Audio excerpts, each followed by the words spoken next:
I want to welcome y'all back, man, to FP Boxing. And, man, I've been sitting around waiting to see when the IBF will announce that they will be stripping Triple G. Um, According to, the news that been floating around, Dan Raphael and a lot of the announcers on ESPN that does boxing have stated that letters have been issued between both lawyers, fathers, the IBF lawyer and Triple G's lawyer, and sending him letters notifying him that if he does go forward with the Monterosian fight at the full 160 weight, he will be stripped of his IBF belt. The IBF said they will invoke is Rule 5.H, which states that if a champion participates in an unsanctioned contest within his prescribed weight limit, the title will be declared vacant whether the champion wins or loses the bout.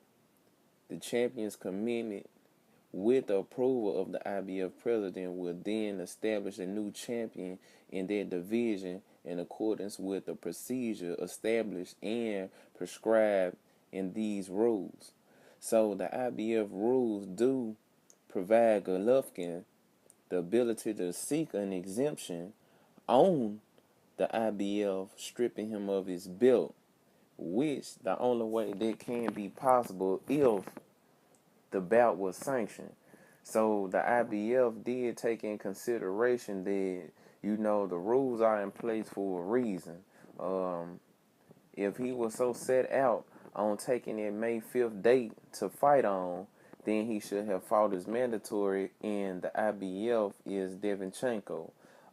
According to, the lineup of the major belts, the IBF was in line before the WBC and the WBA right now, so his mandatory was Devinchenko. Devinchenko was willing and able to step in May 5th to his mandatory positioning in spite against Triple G. Triple G decided to take on an inactive Vanes Manarosian, who hasn't fought since this time 2 years ago against Laura, around the same time, which he actually took a loss. So if you looking at the snapshot that I did put up on this video with Vanes, you could see that the box rec even has him as his status as inactive. So he's not even an active fighter who's never been at the full 160 weight to compete against no one.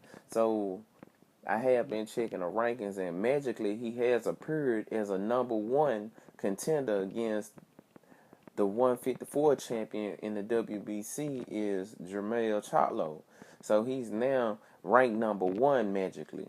With no activity, he's just done shot out the blue to number one in the WBC. So this further lets me know that the WBC is full of shit. The WBA is full of shit. These two major entities that this fathers with the major belt holdings have sanctioned the fight between Triple G and Manarosian, which makes absolutely no sense at all. You had fighters that were ranked in the top 5 that were willing to step in for the May 5th date, and they actually would have took on the challenge of short notice and fighting them. You had Andrade that wanted to participate in that May 5th date. Devinchenko, his mandatory, which is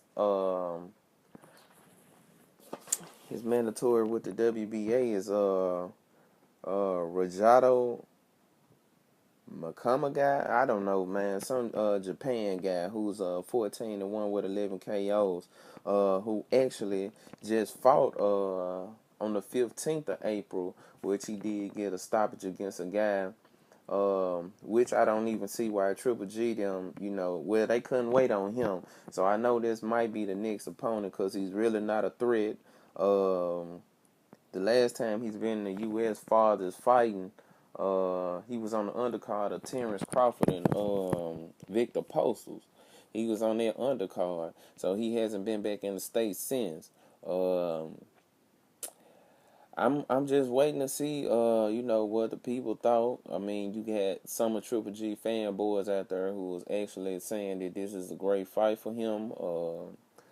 I'm not seeing this at all, and it seems like it's just a bunch of bullshit. I mean, what's the reason for running from Devinchenko? Devinchenko has only had 12 fights and 10 KOs. It's got to be some kind of threat there for him not to actually take that fight.